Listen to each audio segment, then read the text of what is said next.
Welcome back to Masala Chais with Dr. Aunties.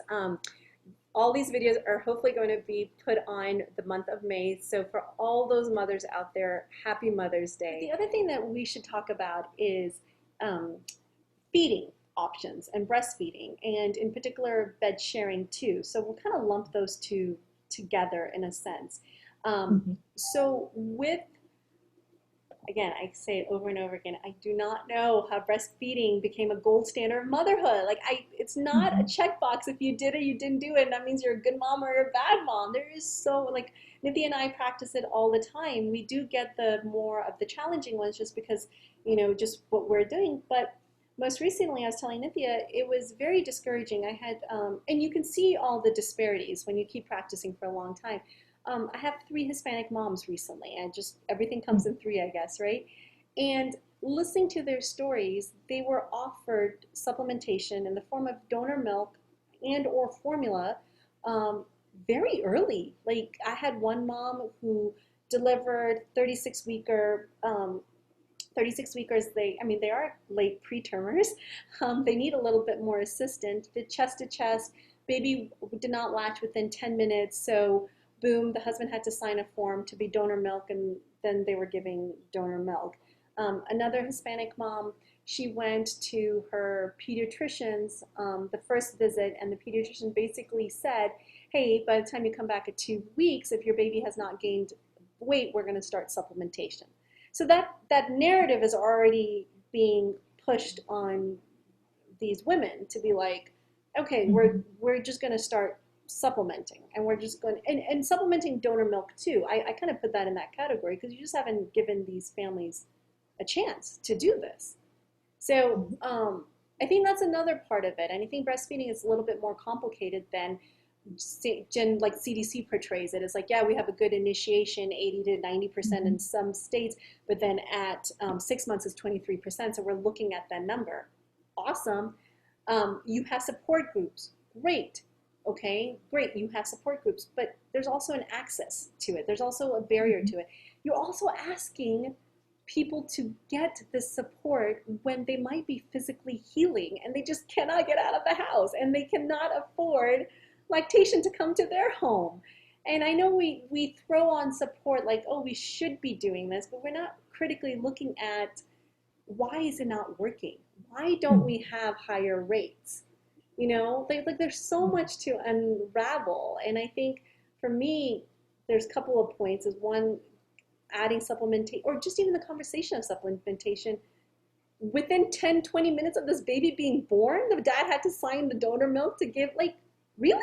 So can I say something about that real quick? Because I want families to understand this. It's called a golden hour, not a golden 10 minutes. If you're doing proper skin-to-skin care, you leave the baby on mom's chest until they feed. There's not a time limit to it. And with all the interventions that occur in our country, so things like C-sections, epidurals, Pitocin, all of those things, when you have those interventions, you have to give people at least 2 hours skin-to-skin to let the baby latch.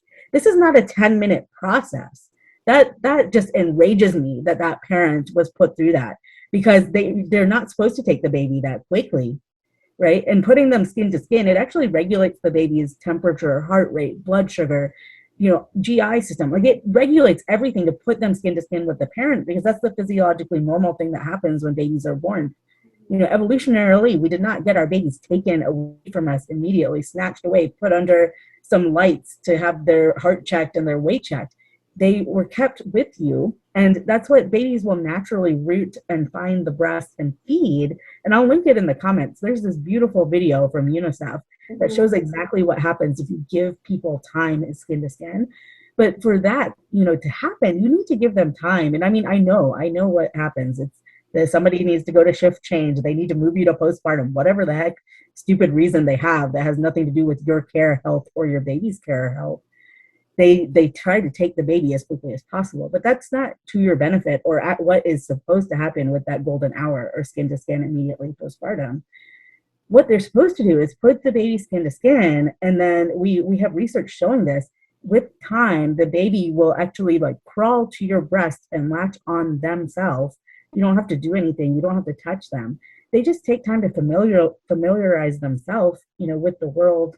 They see you, that you're there, that their parent, the person that loves them the most, is there, and then they go and they crawl and they latch on. But it's not 10 minutes. It takes at least No. an hour or 2 hours. It's not a 10-minute process. That really just gets me, because people are Oh, like, oh, we're baby friendly, we support breastfeeding, but they don't understand what they're doing or how it works. And right. it just makes me so mad when people do that. No, I actually had to go through my madness already because I had them three back to back, and I'm just like, I just and it was sad for me to see that, like I said, maybe because the universe is maybe telling me something, right? But they were all Hispanic women, all three of them, and the talk of supplementation, regardless of what form it was introduced quite early into their conversation about breastfeeding, um, and that's what made me sadder.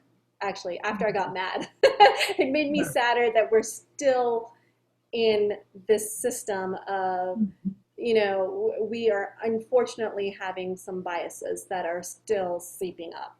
Um, Yeah. and on the other hand, I'm so sorry, Hispanic women are excellent at breastfeeding. They are excellent. Like if you look at that population, you're like, oh my God, you produce so much milk. I mean, they really are Yeah. very good with it. So I think that was the point with that part of it. Is just like we can't do that to our families. And then, we're not going to talk about this, but the flavor of the year is tongue tie, and not only you have talked about it, but there's other pediatricians who specifically do breastfeeding medicine have talked about the role of tongue tie. There is a specific role of tongue tie. Everybody and their baby does not have tongue tie. There's other issues that go on. And I always say that most babies, because some babies do come up with, like, there are medical issues where they cannot breastfeed, like tongue tie or recessed chin, or, they just need extra kind of support with it. But most babies are born to breastfeed, and actually moms have to learn their babies. And then I think if we change that mindset to that, to be like, okay, I'm coming into this relationship where the baby's going to teach me all these things, and then get myself out of my mind because I'm actually bringing in information that has been told to me, as opposed to, okay, these are some guidelines that I kind of know, but then I'm just going to learn. And again, going back to this period that we don't do good enough in our medical system and societal to have the ability for people to learn. I equated going to the gym, right? Like, you're not going to you have to learn the squat form before you go in to add weights, right? Mm-hmm. So the squat form is already there. You have to learn it. Just like your baby's already there to breastfeed, just Mm-hmm. learn your baby. Get out of your mind. You don't have check boxes. Baby roots, feed them. Because here's the thing, they need to regain their birth weight. Like, that's the biggest milestone. If you can make it to that milestone between 2 to 3 weeks, we are good. Then we can talk about sleep. Then we can talk about, okay, let's kind of cue these babies into figuring out a system that works for you. But you need, and that time frame allows you to learn your baby. It's that simple. Mm-hmm. So Yeah, and I like to say, so a couple of things. One is, I think that to understand how breastfeeding works, like the most important thing early on is frequent cue-based feeding, because that tells your body how much milk your baby needs and how much milk you need to make for them. And then that is the best way to establish supply. And I think a lot of people get told to, like, also hand express, also pump, also do X, Y, and Z. I would say throw all that other crap away. Okay. It's you, it's your baby. You're figuring each other out. You have no other job for at least the first month, other than you and your baby learning each other. If you're breastfeeding, learning to breastfeed, figuring out how to exist together in this world. And, I think the other thing that I wanted to say is, like, there is a lot of noise around breastfeeding. There's a lot of misinformation. There's a lot of, like, random things that get thrown around. But realistically, I think, like, what you need is, if there is a problem, so the times there are a problem is if baby's weight is not adequately increasing, or if they're not reachieving their birth weight on time. And then two, if you're having pain or discomfort. So those two things from a perspective of a patient, those are the two things where you really need to get somebody to come and help and just look at things. Oftentimes it's as simple as like just adjusting your positioning a little bit, or doing little tweaks. Sometimes there may be more complicated things that you need to see like a physician for that can evaluate and manage medical problems. But the most important thing is that like you and your baby are able to like get to know each other and learn and figure things out early. And again, your only job, you have one job in that first month, is to heal and figure out your baby. I guess that's two jobs, but still, like, you don't need to worry about all of the other stuff yet. Okay, I mean, there are things that you're going to have to figure out as the baby grows, but initially, like, that is your only job, is really figuring each other out. The other thing with breastfeeding that really bothers me in the United States is, like, we talk so much about the benefits of breastfeeding. And breastfeeding does have benefits. Formula does have risks. I'm not disputing that. That is known scientifically, okay? And people can like manipulate the data however they want, but when you look at the real true data, that is what it is, okay? But the problem is we tell people, okay, you have to breastfeed a minimum of X, Y, and Z and do this, this, and this, but there's no support. There's no support for it. And also people do not understand, like, how to correctly or appropriately support families that are struggling. And so, if you're having a problem, like, I think that you need to go to somebody that understands what they're doing, understands the science and the medicine behind it, so that they can truly help you in reaching your goals, whatever that may be. And it is not a failure if you cannot breastfeed. It is not a failure if you choose not to breastfeed. This is not a judgment call on your, worth as a person. It really is about, like, this is something that, is good for you, is good for your baby if it works out. If it doesn't work out, it's okay. It will be okay. All right. But the problem is that we don't have support. We don't have enough support surrounding breastfeeding. And I hear so many stories of people that, they were like, well, they just told me to go to formula. I didn't know what else to do. But then they may have had an issue that actually could have been addressed. But because there wasn't adequate education or support, they weren't able to meet their goals. And that is what makes me so sad, is that there are families that want this so bad and they get given bad advice or get told to do something that disrupts their breastfeeding relationship or chest feeding relationship, when that didn't need to happen. And that just breaks my heart when I hear it, because it's like I know that we may have been able, I don't know, you can't know, but we may have been able to, like, make this work for you all.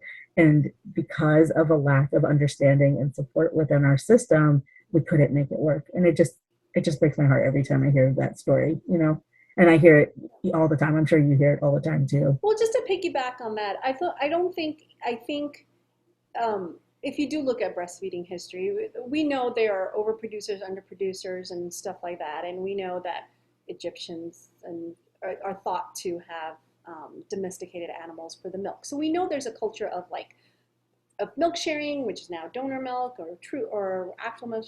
We know all of that.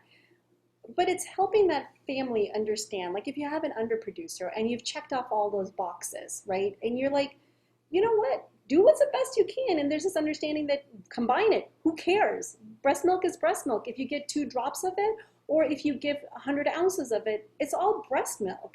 And I think it's like I feel that the knowledge part of it is there. So even if that mom, maybe we might not have changed the outcome of that mom, but maybe we would have helped her better understand that it wasn't a failure on her part. There were other outside factors that are in play. I mean, that's Darwinism, right? Like, if you're an underproducer and you can't support it, we still live, though we live in a very highly technological world, we still are a product of biology and evolution.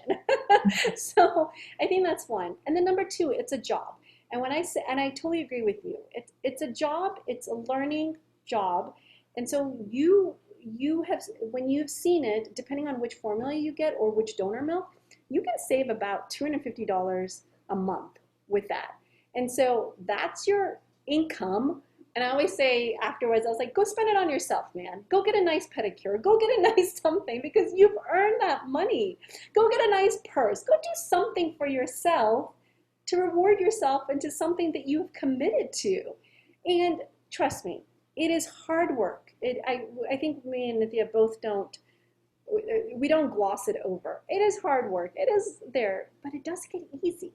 Once you stick to it, and all those pictures of like the moms popping their breast over and putting the kids in, look at the kids' age. They're never newborns, never. They're usually 4 month olds or 6 months old or people with those pictures because they've learned the process of it. I mean, it becomes like I just remember that's why like I had with every child I had to commit that 1 month.